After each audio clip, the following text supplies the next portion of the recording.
Hi, I'm Philip Muggleston from the HANA Academy. In the next set of videos, we're going to look at how you can access the predictive analytics capabilities of HANA when you're using the HANA Express edition. One of the really important capabilities of HANA is predictive analytics, and this is built into the in-memory engine of HANA through something called the Predictive Analysis Library. Now, when you're working with the HANA Express edition, of course you want to take advantage of this. And if we look actually on the main website for HANA Express, we can see that predictive analytics is one of the major talking points and sections. We've got a lot of different algorithms in the predictive analysis library that we can use. However, this does require some additional configuration of the base HANA Express server. And that's what we're going to see in this video, how we can do that initial getting started basic configuration. Now, I'm going to assume that you've already got a HANA Express VMware image up and running. I'm working with the server-only version. You'll see that I've actually started a brand new one here. I've logged in, changed the password, and I've checked the IP address, which then I can put into my hosts file as a HXE host. Do that on my desktop. That way I can access it through a host name rather than the IP address directly. So that initial setup has all been done. What we then want to do is make sure that you've already got Eclipse up and running, because you're going to need Eclipse for this. Again, you'll see that in one of Julie's videos in the same playlist here on the Academy, how to go through the process of setting up and configuring Eclipse. I haven't actually logged in yet, but that's something we're going to do shortly. So we're going to need to work with Eclipse, and we're going to need to make sure that the HANA tools have been installed with Eclipse. So you'll see other videos that give details on doing that. So the first thing we need to do is to log in to our system. So to do that from Eclipse, I'm going to go to Add System. I'm going to specify HXE host because that is my host name, and the instance is 00. And this is a multi-database container system, so we need to select multiple containers, and initially you just have a system database. So we're going to connect to that system database, and we'll do that using the system user, and the default password, if you've not changed it yet, is HXE HANA 1. So let's log in with that user. And if you've not logged in before, when you click finish, it will prompt you to change your password. So let's put in the old one and then another one, which of course is a nice secured password. So now we've logged in, changed our password for the system user. So we can see we can access the system DB. Now the first thing you'd want to do there is just go and select it and choose the little administration icon.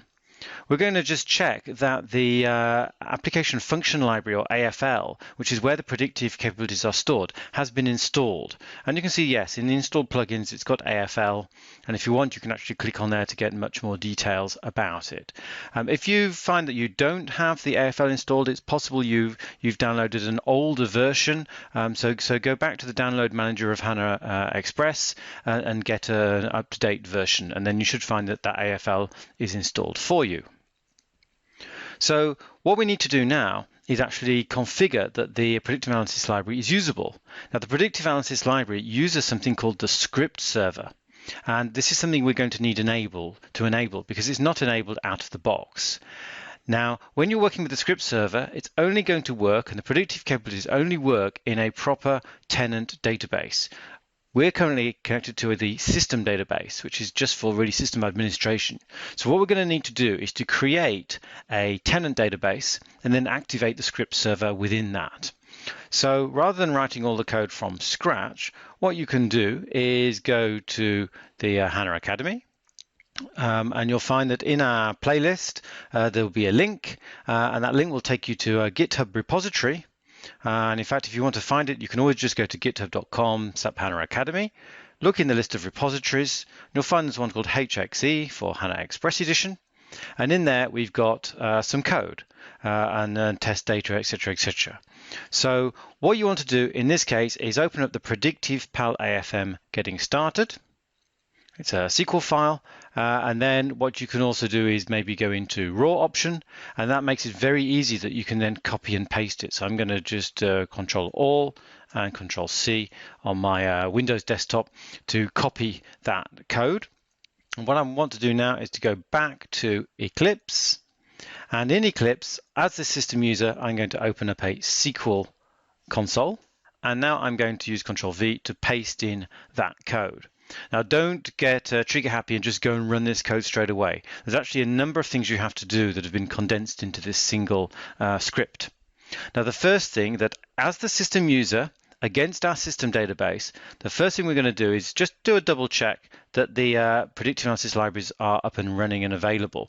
So if we just execute this select statement, we'll see from the sys schema we've got a list of the functions that are there. For example, ARIMA, forecast, etc. Auto ARIMA is new with SPS 12, so that's looking good that we have the functions installed. If you get nothing back here, then it means that probably the AFL has not been installed. The second thing is we're going to create ourselves a new tenant database. We're going to do that using the create database syntax. The name of my tenant database is SHA for SAP HANA Academy. Of course, you can use any three-letter code you want for your tenant database. And then we're going to set it up with a system user, and we can put in a default password. Of course, you would set that to be a very nice, secure password. You would never use password 1 in the real world. So let's go ahead and create our tenant database. Now, this will take a few seconds. So we can see that's now finished, and we've got the create database successfully executed. It actually took 1.5 minutes on my Windows desktop. So yeah, just be patient with that. Go and make a coffee if you want during that process. Now we've created our tenant database, the next thing is we need to enable the script server on that tenant database. So for this, we'll use the alter database syntax for the SHA tenant database, and we're going to add the script server. So again, we'll run that particular line 10, that piece of syntax. Again, this may take a few seconds. So we can see that the alter database has completed successfully. Again, it may take a few seconds. In my case, it took about a minute. Now we've done that, we're ready to actually log on and access our tenant database. So you'll notice in the code, it does say now on line 14, run as the system user against the tenant database.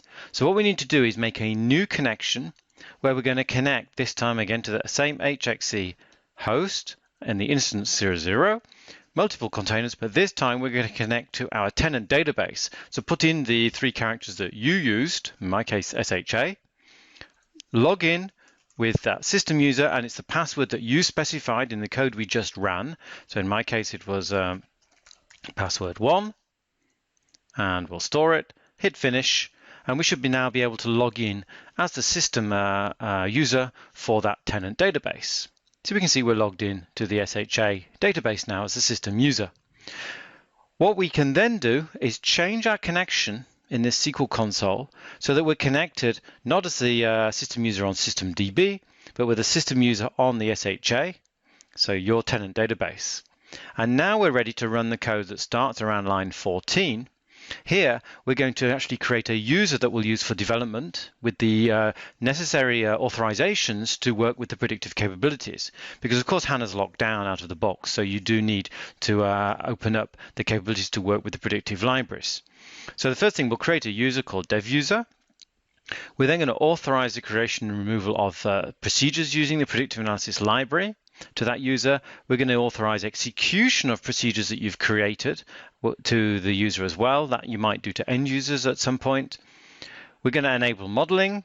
We're going to enable HANA native development. This is so we can use something called the AFM, or the application function modeler, to actually generate code for us. We'll see that in a future video. And then we're basically ready to go. So let's go ahead and run that code just as far as the enable native development. And we can see it's done, now run, and that user's created. Now, if you want to run some examples, we've got some sample data in a schema. And the easiest way to get hold of that is to go again to GitHub. In this case, what you'd want to do is go to the predictive analysis library repository. So for that one, actually, if you just click on the HANA Academy, you'll find that the PAL, the predictive analysis library repository, is in there. And if you scroll down, you'll see there is a source data folder. And in the source data, there's a pal schema.zip. What you should do is click on that to download, or click on it, and then choose the download option, and then unzip that locally on your desktop. Once you've done that, go back into Eclipse, use the file and the import option, and you need to then go to HANA catalog options. And there, make sure you're connecting as the system user for your SHA tenant database, because we're going to install it onto that database. And then you would point to where locally you have downloaded and unzipped the file I just showed you on GitHub. And then you should get a list of different tables. So basically select them all. You should go basically from calendar to stocks. I'm going to add them, hit next again, and it's now going to run a little job to import that data into your database. So now if we look at the system, go to catalog, we see there's a PAL schema, and if we go to the tables, we should find some tables, one of which, for example, is called customers. And if I just choose to preview, just check that we can see the data in there. So yes, we've managed to get some sample test data that we'll be able to use later. What we also now need to do, however, is grant access to this schema, this one we've created called PAL, to the developer user that's going to be working. And also we need to grant access to it to the system repo, which is actually the repository of HANA. This is when we're going to be working with the AFM, Application Function Modeler. So let's run these two lines of code. Of course, you cannot run this until you've imported your schema. If you have your own data, then of course just change the schema name here to whatever suits you. So that's now run. So we're looking good. We've now authorized the developer user. What we now need to do is to log on as our developer user so we can run the final bit of script as that developer user. So for that, we can select the system connection to our tenant database, right mouse button, and we can say add system with different user. And this name, we're just going to put in dev user with its initial password. And we're going to, of course, need to change it the first time. And we can put our nice secure password in. So the user has had his password changed. We're now logged in as the developer user. So now we can go to the right-hand side, choose connection. We can change the connection to the developer user against our tenant database. And now we can run the last line of code. And what this basically does is it grants authorization to the technical user of the HANA database repository so that he can access your developer schema. And again, this is something you're going to need if you want to work with the AFM later on. So I'm going to run that final piece of code. So now we've been through the process of configuring the predictive analysis library and also the AFM when we want to work with HANA Express, because it's not something you can do when you're working with a standard system database. You need to make sure you create your own tenant database and that you also enable the script server in that tenant database.